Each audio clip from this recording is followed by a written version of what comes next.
Bonjour à toutes et tous. Bon, désolé pour les 3 minutes de retard, problème technique. Bienvenue à la deuxième épisode qui est en fait le premier officiel du journal Antro. Donc aujourd'hui, je serai accompagné par les fidèles acolytes Bruno des Clubs Absolute. Salut Bruno. Salut à tous. Et l'équipe de Malheurs Actuels représentée ici par Romain et Jean-Tony. Salut les gars. Hello. Coucou. Donc pour cette deuxième édition qui vaut pour première officielle, vous voyez quelques petits changements. Andrea a un peu changé. Et mis à part ça, vous allez le voir, on aura au fur et à mesure des épisodes, des invités, des intervenants qui évolueront en fonction des disponibilités de chacun. Pour l'instant, on n'a pas encore fait venir de guests, mais ça viendra certainement avec le temps. Est-ce que vous avez quelque chose à ajouter, les gars? Comment est-ce que vous allez? Écoute, ça va très bien. Ouais, super bien. On est très content de ce premier épisode, deuxième épisode 0, je sais plus. On est très très content en tout cas de pouvoir le faire. Super. Et on a un programme de fou. Exactement. Et j'ai l'impression que ça fonctionne puisqu'on est en direct sur LinkedIn. Donc, ok, bon nickel. On peut continuer à parler. On ne s'arrête pas. Que mange-t-on, Romain, aujourd'hui? Dis-nous. Alors, un sacré menu au programme, hop, et ça y est, on passe aux choses sérieuses. Épisode 1, maintenant, ça y est, un sommaire, quoi. Ouais, c'est ça. À la carte, allez. À la carte. Donc, on a en apéro Pénurie ira bien, qui rira le dernier. Ça, évidemment, ce sera la partie Pénurie et rationnement. Tout est dans le titre. En entrée, la planche des collapsonautes. Tu nous diras, Bruno, s'il y a du saucisson et du fromage. En repas, on a la bouille Mabès. Attention, faut bien prononcer ce titre. La salade, il y en a qui en racontent trop, donc vous allez voir exactement ce que c'est. Au fromage, les mots doux. En dessert, nos recommandations, parce que c'est important. Et enfin, le trou normand, puisque je suis le seul représentant de la Normandie ici, mais on n'oublie pas les racines. À la prochaine. Voilà, ça a l'air appétissant tout ça. Ouais. Ça a l'air appétissant. Bon appétit à tous. Mieux qu'au bistrot, exactement. Bon appétit. Et surtout, n'hésitez pas, si vous voulez réagir, à nous envoyer des petits messages, des petits mots doux en commentaire. Cette section est là pour ça. Est-ce qu'on est parti? Let's go. Allez. Ok. Alors, donc, changement de programme. Donc, je ne vais pas faire comme la semaine dernière et vous présenter un échantillon d'articles publiés ces dernières semaines sur la page Pénurie et harcèlement. En revanche, on va faire le tour plutôt de quelques sujets qui sont ressortis à travers nos veilles et nos republications. Donc, sujet de fond en premier. On commence ici avec deux choses. Une pénurie de personnel en Belgique et la suite de la saga de pénurie de médicaments. Il y avait une manifestation qui est organisée mardi dernier chez nos voisins belges pour dénoncer quelque chose qui est assez similaire à ce qui se passe parfois chez nous, c'est-à-dire la surcharge des plannings des profs, la pénurie d'enseignement et d'enseignants, ou encore la taille des classes. Alors, comme chez nous, donc ce problème de pénurie, il est assez structurel et ancré, et assez inquiétant aussi. Pour la Belgique, par exemple, on peut noter qu'il y a eu un recul des inscriptions dans les filières pédagogiques de plus de 20%. Donc déjà, à l'année 1, il y a déjà des effectifs 20% moins conséquents. Donc ça peut poser des éventuels problèmes ensuite sur les personnes qui passent au concours et qui l'obtiennent. Sur la partie médicaments, c'est dommage que Clémence soit pas avec nous pour en parler. Je pense qu'elle aura l'occasion de le faire par la suite. On va étudier ce sujet-là avec deux articles. Un premier sur la potentielle création d'une alliance européenne de médicaments. Donc ça, c'est impulsé par la Commission européenne. Le but, grosso modo, c'est de créer une énième liste dressant le cas des références en situation de pénurie. C'est un sujet dont on parle beaucoup chez Pénurie et rationnement. Alors chez nous, en France, on a eu des pénuries assez emblématiques l'année dernière, comme l'amoxicilline ou le paracétamol, par exemple. Et au niveau de l'évolution des médicaments en situation de tension, pour finir, donc l'ANSM, qui est l'Agence nationale de sécurité du médicament, elle avait expliqué fin janvier 2024 qu'on avait presque 5000 signalements de rupture de stock. Si on fait un petit comparatif et qu'on jette un coup d'œil dans le rétro, en gros, on a une hausse des pénuries de 30% par rapport à 2022 au niveau des références et 128% par rapport à 2021. Une belle exponentielle. Il n'y a pas que les émissions de CO2 qui roulent là-dessus. Et alors, on a appris, on en discutait tout à l'heure avec Bruno, que dans ce contexte de pénurie de médicaments et de priorité à la réindustrialisation, et l'entreprise, la sécurité Alors, Exactement. Biogarant, donc le premier laboratoire de générique en France, qui va être acheté. Exactement, probablement. Donc, oui, mais Bruno, pas de panique, parce que tu as lu ce qu'a dit Bercy. Ils vont effectuer une contrainte politique pour que la France continue à être livrée en médicaments. Voilà. Donc ça, c'est de la résilience. Ça, vraiment, on peut partir sur quelque chose de sérieux. Oui. Il a été racheté par qui? On ne sait pas encore. Ah, d'accord, super génial. C'est un groupe d'intérêt étranger, mais on ne sait pas encore lequel. Enfin, du moins, moi, j'ai pas eu d'infos. Moi, j'avais entendu parler de l'Inde, mais voilà, ça a peut-être changé maintenant, puis ça changera sûrement. C'est pas déconnant par rapport au fait que la prod est là-bas. Ouais. Pour ajouter ce que disait David, allez vous renseigner ou allez voir ce que fait Clémence Marc, du coup, parce que c'est un sujet qu'elle maîtrise très bien et il y a pas mal de vidéos sur elle, donc n'hésitez surtout pas. Elle viendra en parler, je pense, à un moment donné avec nous ici. Et pour finir sur le sujet des médocs, parce que le programme est chargé, on a un second article donc ici qui fait état de l'ampleur de la crise du médicament au Royaume-Uni cette fois. Alors le Royaume-Uni, vous le verrez, c'est peut-être aussi un sujet qui reviendra régulièrement parce que niveau pénurie et rationnement, c'est vraiment une région de l'Europe où ce qui se fait de pire en termes de gestion, c'est la base. Au niveau des fruits et des légumes, du lait, des médicaments, de l'énergie ou des soins de santé, il y a régulièrement des problèmes de shortage, comme ils disent chez eux. Et qu'est-ce qui est décrit dans l'article? Qu'en gros, on a un nombre de déclarations d'alerte de pénurie concernant les médicaments toujours, qui a doublé en 3 ans. Et parmi les traitements qui deviennent relativement difficiles d'accès en fonction des saisons, on compte les antibiotiques ou les traitements pour l'épilepsie, donc des trucs pas trop graves. Alors évidemment, tout ça se fait dans un contexte de perturbation des chaînes d'approvisionnement mondiales. Donc ça complique y compris les affaires chez nous. Cependant, on peut aussi penser que le Brexit a absolument pas arrangé les affaires des Britanniques sur tout ce qui concerne la gestion de leurs denrées ou de leurs médicaments. Alors, je veux bien que tu passes à la suivante, s'il te plaît, Romain. Ouais, moi, sur ce sujet, je voulais dire que c'est pour ça que j'ai fait le choix de jamais être malade, en fait. C'est simple comme ça. T'as bien raison. Ouais. Ou alors, si t'as un cancer un jour, tu files un chèque au cancer et il se barre, quoi. Voilà, il marche comme ça. on enchaîne sur un classique, sur pénurie et rationnement. On parle régulièrement de l'eau. Donc, il n'y a plus d'eau. Ici, petit extrait. Beaucoup d'articles mis en avant ou republiés ces 3 dernières semaines. Je vous recommande, si vous nous écoutez et que vous nous suivez sur LinkedIn, de suivre à votre tour Nelson Numbisi et Christophe Audouin, qui partagent toujours des informations assez intéressantes sur la thématique de l'eau.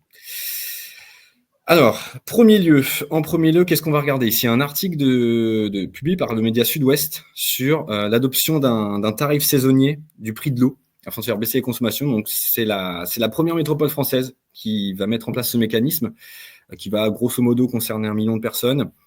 Donc, de juin à octobre, c'est-à-dire durant la période d'étiage, on a un coût du mètre cube qui va augmenter de 42%, petite augmentation. Et par contre, ce coût, il va diminuer d'environ 30% de novembre à mai. Le but, c'est de rééquilibrer au niveau des coûts pour les consommateurs le prix de l'eau, mais d'inciter aussi à réduire la consommation pendant l'été. Donc tout ça, en fait, ça se met en place dans un contexte assez inquiétant, puisque en 2023, on avait des retenues d'eau qui alimentaient la Garonne, qui étaient à des niveaux historiquement faibles. Donc voilà pour le point toulousain. Je pense que Romain, ça te parlera peut-être. Je crois que tu es dans le coin. Si je dis pas de bêtises. Ouais, moi, je suis à Toulouse. Ah, oh là là, ok. Et en plus, j'ai mon épouse qui est maraîchère, donc autant vous dire que le sujet de l'eau, c'est quelque chose qui nous intéresse. Et du coup, vu qu'il y a une période apparemment, c'est quoi? C'est juin-octobre, c'est ça? Ouais, c'est ça, ouais. Mais en gros, dépêchez-vous pour vos piscines, quoi. Faut vite les remplir, là. Merci pour cette note pertinente. Ensuite, article du Monde sur la chaîne. Pardon, j'ai pas entendu. Oh, c'est les petits tips et astuces de Romain. Grave. On pourra faire les bons plans pas chers par Emma. Pour finir sur le cas français, article du Monde sur la sécheresse dans les Pyrénées-Orientales. Donc depuis 2 ans, c'est une région de France qui connaît très peu de pluie. On a atteint des déficits qui sont extrêmement forts. Des fois, c'est 60% de déficit de pluie certains mois, et de neige, on est à environ 75% de déficit. Donc pour l'année 2023, c'est quand même assez conséquent. Depuis juin 2022, en fait, vous avez des épisodes de restriction d'eau qui sont quasiment continus dans la région, ce qui a poussé le maire d'une petite commune à dire, en fait, on ne se lave pas pour économiser l'eau. Et moi, j'ai envie de dire, être un gros dégueulasse, en fait, c'est être un vrai visionnaire là-dessus. Et petite perche, pardon. Écolo-crado, non mais... Écolo-crado, ouais. Ça va. Les écolos, ils ont les cheveux sales, apparemment. C'est ce que dit le stéréotype. Et on va rebondir sur cette anecdote, puisqu'en Colombie, qui est d'un pays aussi qui souffre pas mal du stress hydrique en ce moment, l'image de l'Uruguay aussi, on est vraiment dans le dur du dur. Et au début du mois, vous avez eu plusieurs mesures de rationnement de l'eau qui ont été décidées et prises par les autorités, puisque la sécheresse, elle est vraiment accentuée par El Niño. Donc ça a poussé le maire de Bogota, qui est une ville qui comporte quand même 7 millions d'habitants, à faire plusieurs blagues, c'est-à-dire si vous ne sortez pas de chez vous pendant plusieurs jours, profitez-en pour ne pas vous laver et lavez-vous en couple. Il s'agit d'un exercice pédagogique pour économiser l'eau. Voilà, donc ça c'est la partie un peu rigolote parce qu'en fait, face à ce très fort déficit de pluie, la ville elle a été cartographiée en 9 secteurs et ces 9 secteurs sont coupés pendant 24 heures d'eau en rotation, voilà, pour permettre d'économiser la ressource. Mais j'aime bien cette idée parce que ça relance en même temps la démographie. Prendre des douches à deux, ça peut donner des idées. Voilà. C'est vrai. Et moi, ça met un peu plus de temps quand même quand on est deux sous la douche. À se laver ou oui, tu es pas pour qui à se laver, ouais. C'est vrai. Ok. Et enfin, écoute, on laissera les plaisirs de chacun entre les mains de chacun. Article d'Euronews pour finir, petite synthèse en fait, des effets désagréables engendrés et accentués par le phénomène El Niño. Donc là, on parle d'océans en surchauffe et le blanchiment massif des coraux australiens, des sécheresses multiples un peu partout, donc on en parlait, et de la réduction des débits des rivières et donc des barrages. Et là-dessus, c'est assez intéressant parce qu'on a déjà des pénuries d'électricité qui commencent à être subies, notamment en Équateur, qui connaît de très très grosses coupures d'électricité actuellement à cause de la sécheresse, où vous avez le ministre de l'énergie du pays qui a expliqué dans une interview récemment que les blackouts, ça coûte environ 12 millions de dollars par heure au pays. Voilà. Et c'est tout pour Pénurie rira bien, qui rira le dernier. Ouais. Juste un petit complément aussi, j'ai vu passer cette semaine le pic d'eau qui serait aussi pour cette année. Non, sincèrement, le stress hydrique est vraiment un sujet les plus préoccupants. On oublie beaucoup dans l'économie qu'il faut beaucoup d'eau aussi pour l'économie. Et voilà, je pense que c'est encore un sujet, même si on en parle un peu plus dernièrement, grâce notamment à certaines personnes, mais voilà, c'est un peu plus sur la table, mais c'est un sujet qui est totalement prioritaire et qui est passé sous tapis comme ça. Et c'est très, très préoccupant. Mais par contre, on va enchaîner du coup avec ma planche parce qu'il y a des endroits, il y a trop d'eau. On a vu il y a une dizaine de jours des inondations folles à Dubaï. Alors, qu'est-ce qui s'est passé là-bas? Qu'est-ce qu'il a pu bien se passer? Donc, toutes les théories sont fuses, la complosphère est en émoi. Est-ce qu'il y a eu trop de géo-ingénierie? Est-ce que c'est juste une petite tempête normale? En tout cas, voilà, ils se sont retrouvés les pieds dans l'eau avec une urbanisation totalement folle qui n'était pas du tout adaptée à trop d'eau. Donc, ça durait des semaines comme ça avec les pieds dans l'eau. Alors c'est assez ironique pour ce pays qui donc eux sont les pionniers dans la géo-ingénierie qui ensemence les nuages pour pouvoir prendre l'appui de leurs voisins, parce qu'au final c'est ça, on fait tomber d'abord la pluie chez nous puis tant pis pour les autres. Voilà, donc ils jouent avec leur territoire, ils construisent des îles dans la mer et ils se retrouvent maintenant avec des piscines au bord de en bas de leur immeuble. Et puis on a vu un peu tout ce côté ironique des influenceurs et des expats qui sont là-bas fuyant la fiscalité européenne, dire que c'était pas si bien que ça au final quand on a les pieds dans l'eau et que ça prend l'eau et que les halls d'hôtel qui sont pas adaptés, c'est pas top.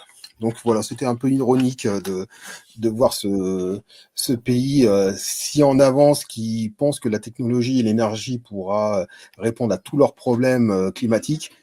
Se retrouver comme ça avec un petit orage, les pieds dans l'eau. Donc, trop de géo aujourd'hui. Est-ce qu'il y en a trop? Est-ce que c'est une solution ou pas? Je ne sais pas. C'est un débat qui devrait normalement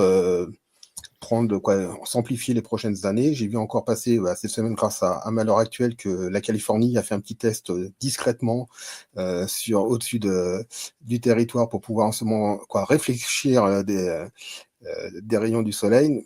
Voilà, ça commence à se mettre en place. On sent que le discours arrive. Comme diraient certains, de toute façon, c'était dans le GIEC, donc on n'a pas le choix.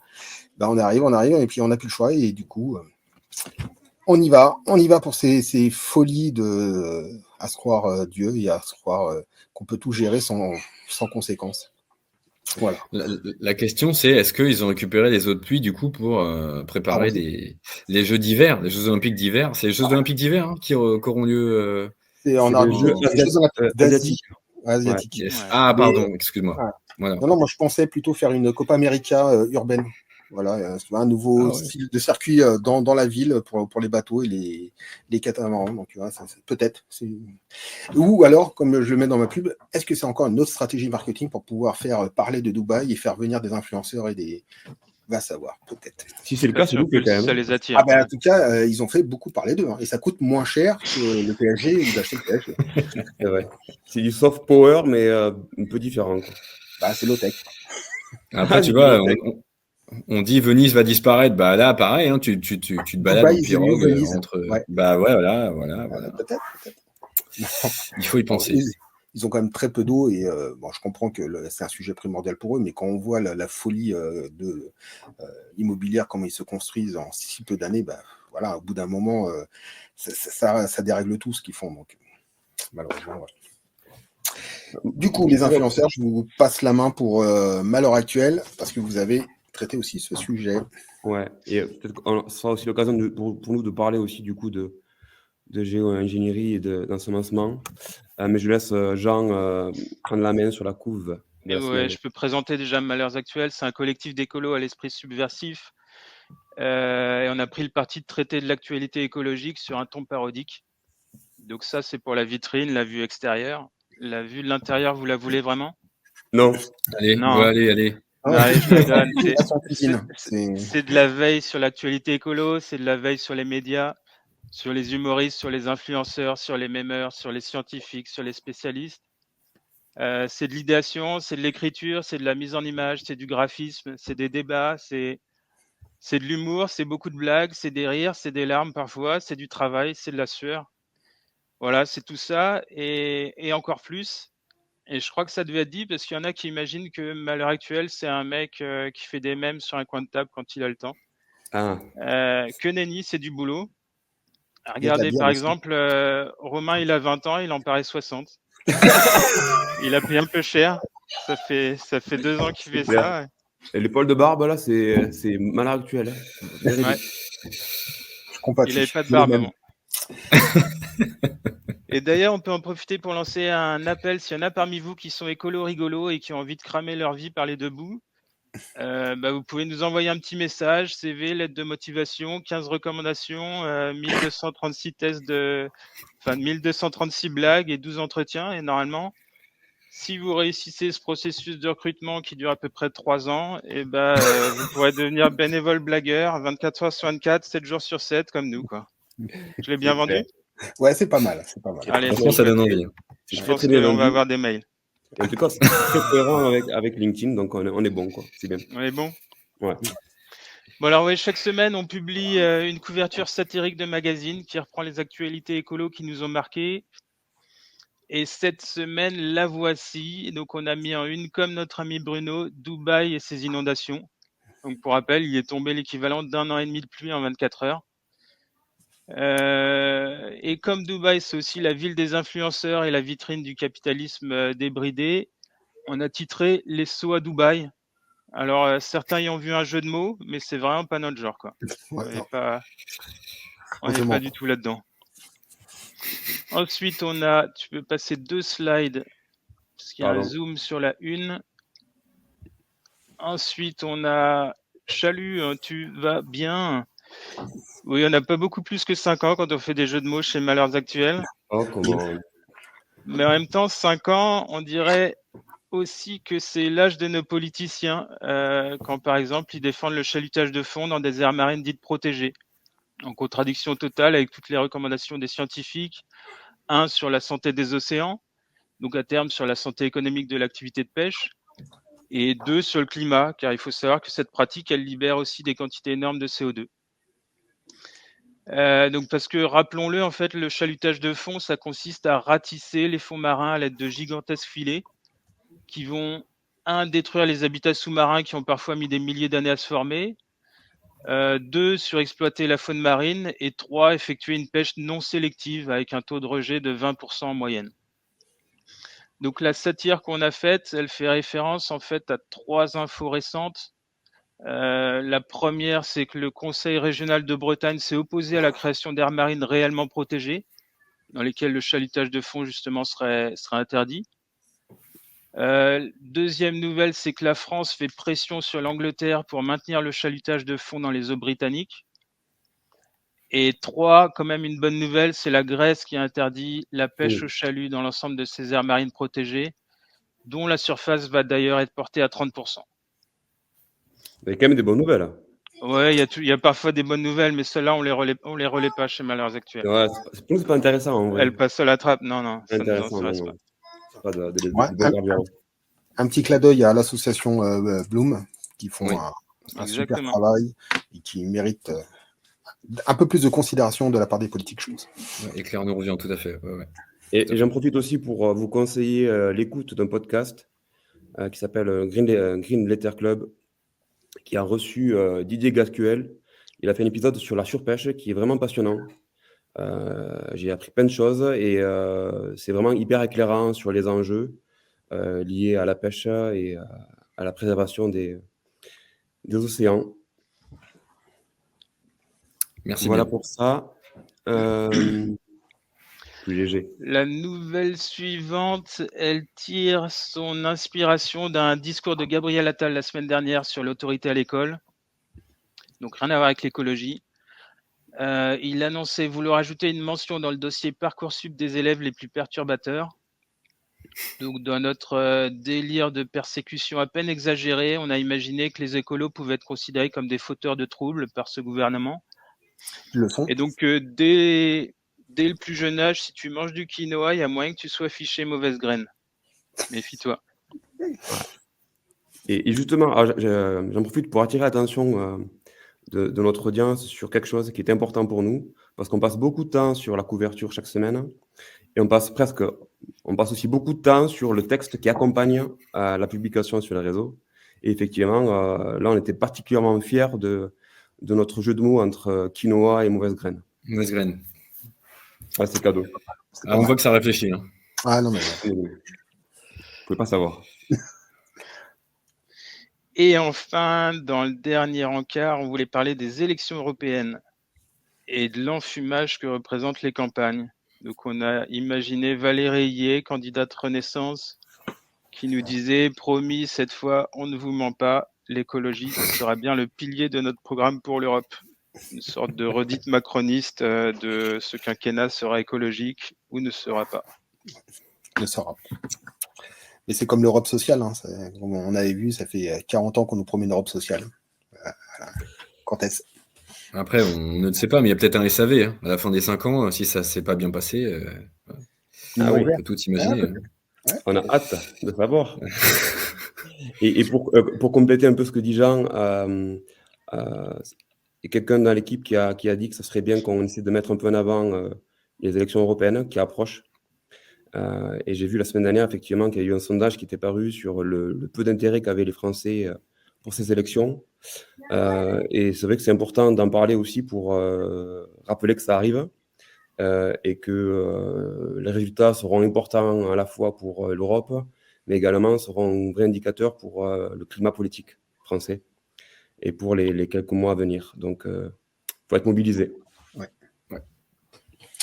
Entièrement d'accord. Oh, le cassage d'ambiance. Dès qu'on parle d'élection, oui. Attends. T'as fait une transition, je pense, pour après, c'est très bien. Ah ben oui.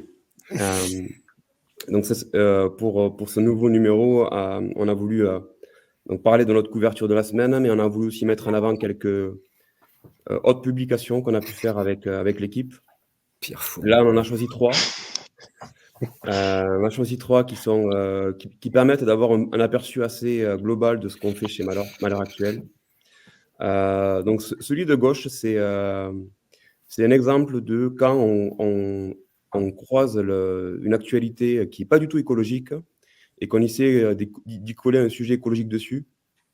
Donc forcément, vous avez sûrement entendu parler du fait que Bercy, et en l'occurrence Bruno Le Maire, avait fait des propositions pour simplifier la vie des entrepreneurs et des employeurs.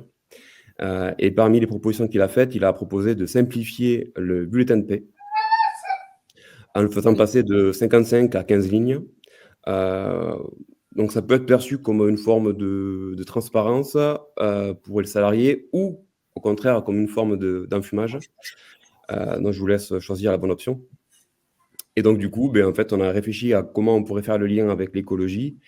Et assez vite, on s'est dit que finalement, ça pouvait très bien coller avec la planification écologique du gouvernement.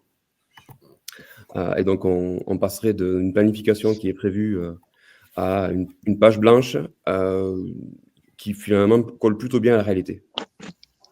C'est ça. Malheureusement. Deuxième publication, c'est un mème. Alors, c'est un mème qu'on a publié hier sur Meta, donc sur Facebook et Instagram, et qui va être publié, là, peut-être qu'il a été publié il y a un quart d'heure, sur LinkedIn. Et c'est un mème pour lequel on a eu beaucoup de réactions hier, hyper intéressantes, puisque donc on a voulu illustrer les gens qui ont rien à foutre de l'écologie ou de l'effondrement en cours, et qui du coup qui vont avoir un sacré retour de bâton quand ça va leur tomber dessus. Et beaucoup de gens nous ont dit sur Instagram et sur Facebook que malheureusement, il n'y a pas qu'eux qui auraient un retour de bâton, que le retour de bâton serait général. Et c'est aussi ça qu'on voulait dire avec ce mème-là, c'est que malheureusement, on va aussi pâtir de l'inaction de tous nos compatriotes et tous les gens qui ne font rien pour que ça avance. On est tous dans le même bateau. Tous dans le même bateau. Et on va tous droit dedans. Et dernière publication, qui est un autre type de création qu'on aime bien faire avec Malheur Actuel, c'est un détournement de publicité. En l'occurrence, je ne peux pas vous dire la marque qu'on a voulu détourner, parce que pour des raisons évidentes de risque éventuellement. De partenariat. Ouais, voilà, on ne veut pas faire de sponsor. On veut rester indépendant. Voilà, on veut vraiment rester indépendant. Et donc, on aime bien parler d'un sujet depuis quelques semaines, quelques mois. C'est évidemment l'autoroute A69 qui a pour projet de relier Castres à Toulouse. Et donc, on essaie de trouver des manières d'en parler. Et ce mois-ci, c'était une fausse pub avec pour une crème. Je ne dirais pas quel type de crème, vous pouvez le lire. Une crème qui fait effet et qui a de bons jours de dépilatoire pour les arbres. Il y a plein d'effets qu'on n'a pas pu mettre. Ouais, c'est une crème où ça glisse en principe, non? C'est ça, hein? C'est ça. Ouais. Que ça glisse mieux. Oui, d'accord. Elle glisse mieux. Mais parfois, on a du mal à l'appliquer. Est-ce que Jean, tu veux compléter? Non, c'est bon. J'ai dit ma connerie. Tu l'as passé, c'est bon. C'est bon. Et du coup, on va laisser enchaîner. C'est parfait. Je pense que dans le timing, on est bon. Donc, petite parenthèse politique qui s'annonce très bien pour ce nouveau petit concept. Aujourd'hui, on va essayer un nouveau petit jeu qui va dans le sens de notre petit journal. Et donc, ce jeu, c'est le mot en trop. Alors, petite consigne, j'espère que personne de l'équipe n'a triché et cherché les réponses en avance. Bon, tu me connais. Ouais, c'est vrai, je vous connais. Justement, c'est pour ça que je l'ai dit. Il faut dans un premier temps décider si chaque citation a un rapport avec l'Anthropocène ou si c'est un dérapage, entre guillemets, plus ou moins en termes de communication. Et ensuite, évidemment, décider de laquelle des trois personnalités mentionnées l'a dite. Donc, premier cas de figure, qui a dit il faut s'adapter sans sacrifier nos agriculteurs, sans sacrifier notre industrie automobile? Est-ce que c'est Éric Zemmour, très belle photo, Valérie Masson-Delmotte ou Jean Dujardin? C'est Hubert, bonisseur de la batte. Ouais. T'as dit quoi? C'est Hubert, bonisseur de la batte. C'est ça, non? C'est bon? Là, je les explose. J'ai même pas eu le temps de répondre, quoi. Non, c'est pas ça. Ah, Bon, déjà, en tout cas, première réponse, c'est en trop. Il y a le choix entre en trop, et là, clairement, c'est en trop. On est tout à fait d'accord. Très bien. Moi, je dirais il y a deux personnes qui se connaissent pas déjà le mot adapté. Donc, je dirais plus, quand je tendrais plus vers une femme, pour le coup, tu vois. Okay. Est-ce que ça s'appellerait pas Valérie? Par exemple. Ah, ok. Je pense savoir de qui tu parles. Mais non, Zemmour, je pense que tu fais un contresens. Tu crois? Non, non. La phrase, ça veut dire, il souhaite, c'est quelqu'un qui souhaite s'adapter sans rien changer, en fait. Tout à fait, c'est ça. Il n'a pas conscience de l'ampleur des changements à faire. Donc, moi, je dirais plutôt Zemmour avec sa mitraillette. Très bon choix d'illustration. Ah ben, elle était priceless, celle-ci, on est d'accord. Bon, tu vois, j'ai pas triché. Un Zemmour. Eh bien, c'est une très bonne réponse. C'est en effet Éric Zemmour qui a dit ça. Dans une interview en début d'année où il avait appelé à sortir de ce qu'il appelle l'écologie politique. Alors, qu'est-ce que c'est? C'est certainement une idée véhiculée par les Verts, à qui il avait reproché en 2020, souvenez-vous, d'être à l'image de l'islam, puisqu'il avait dit le vert des Verts correspond comme par hasard au vert de l'islam. Voilà, souvenez-vous de cette très belle référence. On passe à la suivante. On aime. Alors, qui a dit, et il n'y a aucune faute de frappe, depuis les années 1960, le C2O a été divisé par 1000. Est-ce que c'est Pascal Praud, Kylian Mbappé ou Jordan Bardella? En tout cas, c'est quelqu'un qui j'aurais dit Donald Trump. Aussi. Excuse me, fake news. Je devrais en faire une comme ça où il n'y a pas la bonne réponse. C'est vrai, ça pourrait être drôle. Donc, qui a la bonne réponse? Qui a dit cette phrase, mais à quelle heure? Parce que les trois vont plus l'avoir dit. C'était après l'apéro. C'est vrai. C'est vrai, ça aurait pu être dit après le coup du char à voile par. Non, déjà, c'est pas Kiki, c'est sûr. C'est pas Kiki. Non. On est d'accord, c'est pas Kiki. Okay. Non. Bah, Pro, il connaît le CO2 quand même, donc c'est Bardella. Ouais, je pense que c'est. Très bonne réponse.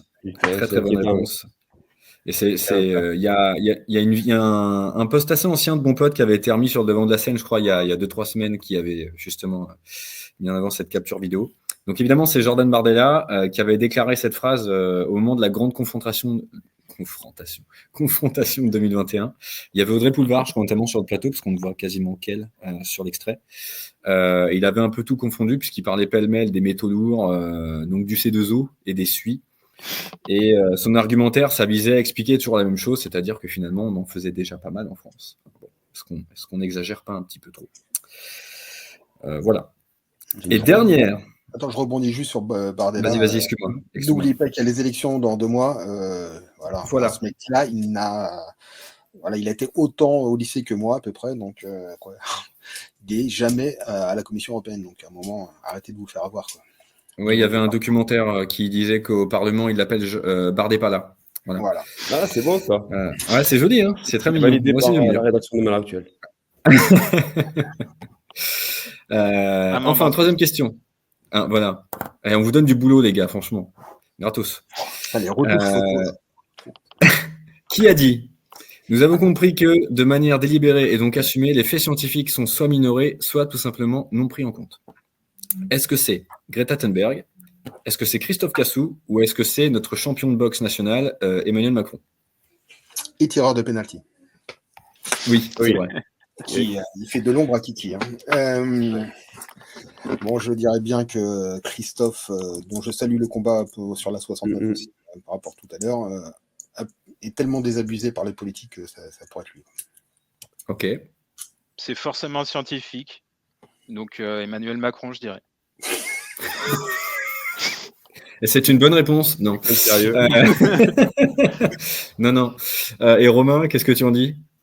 Et alors justement, on va croire que je travaille pour le podcast en question, mais dans Green Letter Club, il a été reçu il y a quelques semaines et il parle justement de ça. Il disait qu'il y avait, il fallait vraiment qu'on comprenne que les politiques avaient tous les éléments en main et qu'ils ne faisaient rien parce qu'ils ne sont pas en capacité politique de le faire. J'avais oublié que dans l'équipe, on avait des gens qui écoutaient des podcasts et c'est tout à fait la bonne réponse. Donc cette citation, il l'a aussi répété dans une interview qu'il a donnée à Libé en fin d'année dernière. Il était interrogé justement sur le projet d'A69. Et le sens de la phrase que j'ai tronqué très volontairement, c'était de signaler les incompréhensions et ignorances des faits scientifiques, des élus, qui étaient constatés justement par Christophe Cassou au moment des réunions auxquelles il assistait et où était présente Carole Delga, la présidente du conseil régional d'Occitanie, qui est favorable à ce projet d'autoroute. Je fais une toute petite parenthèse. Donc Christophe Cassou qui avait essuyé les foudres des toxiques de Twitter et qui a du mal aussi à gérer tout ça. Et pour faire le parallèle avec ce qu'a vécu Serge Zaka cette début de semaine où Paris s'est fait insulter de tous les côtés. Encore ? Ouais, mais bon, il faut dire ce réseau-là, Twitter, ex-Twitter, est vraiment nauséabond. Mais voilà, le discours anti-scientifique, etc., est vraiment préoccupant parce que voilà, ils se prennent des vagues de haine alors que ces gens-là essayent de relater juste des faits et ils s'en prennent plein la poire. Donc c'est une sacrée dissonance qu'on vit en ce moment. Courage. Allez, moi, je rajoute une question parce que c'était trop facile là ton quiz. Une question sur l'eau parce qu'on a parlé beaucoup d'eau. Accrochez-vous. Sachant que les larmes sont salées et que les écologistes pleurent de plus en plus, quel est le pourcentage d'eau salée sur Terre parmi le total des réservoirs d'eau? 95,5% réponse A, 96,5% réponse B, 97,5% réponse C, et ouais, je suis un gros bâtard, ou 100% car tu es breton et tu penses que comme le beurre, toute eau devrait être salée. La D. Moi, j'ai la réponse D. La réponse D, c'est sûr. La réponse D. Ils sont trop forts. Après, tu sais, je sais ce que je disais à des copains qui étaient supporters de l'Olympique Lyonnais en début d'année, parce qu'ils avaient un début de saison catastrophique. S'il y a une pénurie d'eau à Lyon, il faut recycler les larmes, parce que ça sera très efficace. Enfin, là, ça marche plus trop, mais voilà. Bon, donc la bonne réponse en vrai, c'est 97,5%. Okay. Il y avait un piège en plus, parce que 96,5% de l'eau sur Terre se trouve dans les océans et les mers, et il y a 1% dans les lacs salés. Ah. Donc il n'y a que 2,5% d'eau douce. Et dont une partie en glace. Et dont plus de la moitié en glace, effectivement. Juste, je vais faire une petite interlude technique pour les gens qui nous suivent en direct sur LinkedIn. Il y a un décalage entre l'enregistrement et la diffusion. Donc, désolé, mais parfois, en fait, les réponses, les commentaires que vous faites, on les a un petit peu en décalage. Et on fait ce qu'on peut. Voilà. Et tu le fais bien, hein, Romain. Les mots doux. Justement, les mots doux. Voilà, les mots doux. Un grand merci pour la présence assidue qu'il y a eu il y a 3 semaines lors du épisode 0. On était assez nombreux en ligne. Et sur YouTube aussi, on a eu pas mal de retours. Donc, merci beaucoup. Je crois pouvoir parler au nom de tout le monde ici si je dis que c'était une session assez plaisante. Hein. On a eu beaucoup de messages durant le live. Petite mention spéciale. Ouais, mais c'est parce que t'étais pas là, mais toi, c'est pour ça. Alors, tu participes pas. T'aimes pas regarder, toi. C'est pour ça. Ouais, peut-être. Mention spéciale à Sylvie qu'on voit ici sur l'extrait, qui nous a envoyé plus d'une dizaine de réactions. Je crois qu'honnêtement, j'ai pas voulu les compter, mais il y en avait entre 30 et 50. Ouais. Voilà. Ouais, énormément. Donc, cette section. T'as dit quoi, Romain? On l'appelle la calache dans le milieu. Elle a bombardé, là, clairement. Dans cette section des mots doux, ce sera aussi l'occasion de revenir sur les épisodes précédents. S'il y a des choses marquantes qui ont été dites, des grosses conneries, voilà. Ouais. On les refera ressortir. Et ça a été aussi l'occasion de voir qu'on a un public une audience très hétérogène. Je crois que c'était quelqu'un que tu connaissais, Romain, un ancien prisonnier qui nous avait écoutés. Voilà. Donc merci beaucoup, en tout cas. Merci à Bilal pour la petite clarification. Faut pas lancer Bilal. Faut pas lancer Bilal. Oh purée, il y a Jean qui se fait débunker en direct par Bilal. Non, j'ai dit 97.5, il dit 97.2, c'est pas un débunk. Ça passe. Ah, des fous. En tout cas, si jamais il y a des sujets, comme disait David, que vous voulez qu'on parle pour le prochain épisode, s'il y a des choses qu'on dit qui sont pas très justes ou des choses comme ça, n'hésitez pas du tout à nous faire les commentaires et on pourra justement rebondir au prochain épisode. Et avant de vous quitter, on va faire une petite recommandation. On a eu l'idée hier, pour rien vous cacher. C'est vrai qu'on passe beaucoup de temps à éplucher Internet pour trouver de l'inspiration. Et hier, on est tombé sur une illustration de Marguerite Henbel. Donc, c'est le dessin que vous voyez à droite avec la petite fille qui demande à sa maman combien de dodo il reste avant la fin du monde. C'est typiquement le genre d'humour que nous, on adore chez Malheur Actuel. Et donc, du coup, on en profite pour faire un peu de promo pour les deux artistes en question. Pour le coup, moi, j'avais acheté le livre, le premier, qui s'appelle Scènes de la vie postmoderne, et donc qui est écrit par Maxime Morin et illustré par Marguerite. Et donc, ils ont fait une version dictionnaire depuis quelques mois. Et donc, ils participent à une revue qui va être lancée dimanche soir lors d'une exposition. Et donc, c'était l'occasion pour nous à la fois de parler de l'exposition, mais aussi de nous parler de ces coups de cœur que personnellement, je vous conseille de suivre sur Instagram. Maxime Morin, c'est sous l'arrobase WikiHowMuseum. Et Marguerite, c'est sous l'alias Andy Wallol. Donc, vraiment, allez-y. C'est hilarant, c'est fin, c'est très référencé. Et franchement, si vous aimez ces artistes-là, on est fait pour s'entendre. On adore cet humour absurde, ouais. On les fera venir. Fab Caro. Ouais, vraiment, allez voir. Fait des super BD. Ouais, allez voir, vraiment, c'est du très bon. Et en plus, du coup, c'est des gens qui sont aussi proches de l'équipe de Bande Détournée, donc c'est quand même les copains, comme on dit chez moi. On les fera venir, on prend note. Est-ce que c'est pas la fin? Eh ben, c'est la fin.